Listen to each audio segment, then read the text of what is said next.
The first California County Pension Reform Conference was held Saturday, May 10th, 2014 in San Rafael.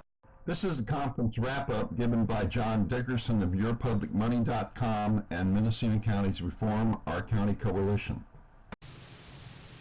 I'd like to make a few closing remarks. The main thing that I want to say is I want to thank all of you for caring enough about your town and your county and the future to spend a Saturday afternoon, beautiful Saturday afternoon, listening to these folks talking about what it is we need to do and how to move forward.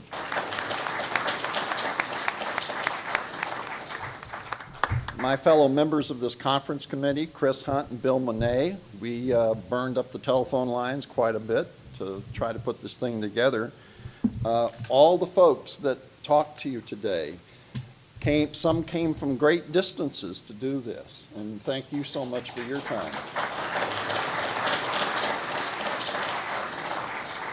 The way our organization got together up in Mendocino is in '96, the county sold pension bonds because it had a $40 million deficit in the pension fund.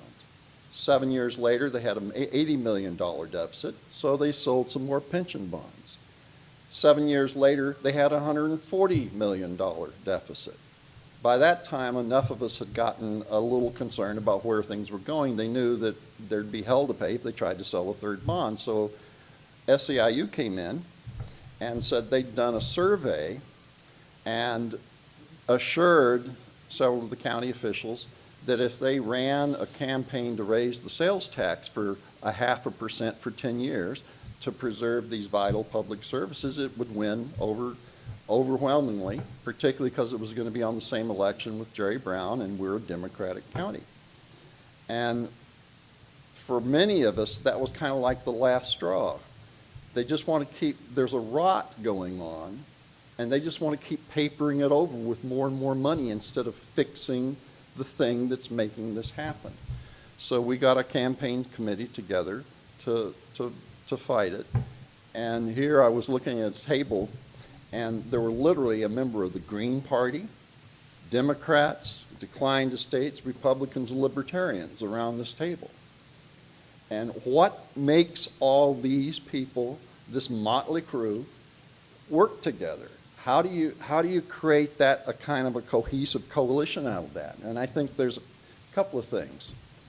You know, we're all at the front of that boat, and we look out there, and it's kind of amazing that the captain doesn't seem to see this, but we're Democrats and Republicans, Libertarians and Greens, and we see an iceberg. And if we keep going the way we're going to hit the iceberg, and the ship is going to sink. Now, maybe some of us would like to turn to port left. Maybe some of us would like to turn to starboard right. But we all want to change course, because if we don't, the ship's going to wreck and it's going to go down. And that's kind of a practical, reason why we were working together. But other than the danger, what is the positive thing? What is the core that binds us together in this effort? And what we came up with is, what do you expect from your government the way they manage our money? Tell us the truth. Tell us the important truths about our finances. Manage our money competently and transparently. Protect and build our government's financial strength so that it can do the job it's duty to do. And don't force these kinds of burdens on our kids. And everybody at that table said, well, that's so obvious, of course. But if you apply these values to the hundreds of billions of dollars that's been created here, it's created because the people we elected all across the political spectrum didn't do this. And I can tell you that the most conservative Republican on our Board of Supervisors and the most progressive Democrat, you couldn't slide a playing card between them. They were more interested in being reelected than fulfilling those duties. And it didn't matter what they said their ideology was. They were more interested in being reelected instead of doing this. And it just seems to me that there's a very fundamental change that we can't just win one election and we can't just get one initiative passed.